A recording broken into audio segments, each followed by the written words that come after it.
రిజర్వేషన్ల రద్దు BJP agenda అని, అలాంటి సీక్రెట్ ను తాను బయటపెట్టినందుకు తనపై కేసులు పెడుతున్నారని తెలంగాణ సీఎం రేవంత్ రెడ్డి విమర్శలు గుప్పించారు. ఆర్ఎస్ఎస్ వ్యక్తుల పుస్తకాల్లో రిజర్వేషన్లకు వ్యతిరేకంగా రాశారని అన్నారు. ఆర్ఎస్ఎస్ మూల సిద్ధాంతాల అమలుకు బీజేపీ ప్రయత్నిస్తోందని సీఎం రేవంత్ రెడ్డి ఆరోపించారు.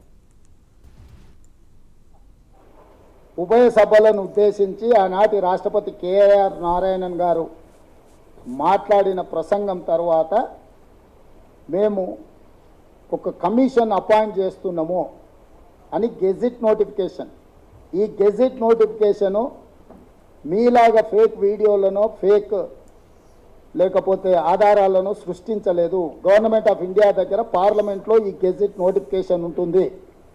దీని తర్వాత ఈ గెజిట్ నోటిఫికేషనే ప్రధానమైన ఆధారం. మీ రాజ్యాంగాన్ని మార్చాలనుకుంటున్నారు. ఈ రాజ్యాంగం మార్చడానికి దీని తర్వాత జస్టిస్ వెంకటాచలయ కమిషన్ చైర్మన్గా వారితో పాటు 10 మంది సభ్యులు మన స్పష్టంగా ఉభయ సభలను ఉద్దేశించి ఆనాటి రాష్ట్రపతి కేఆర్ నారాయణన్ గారు మాట్లాడిన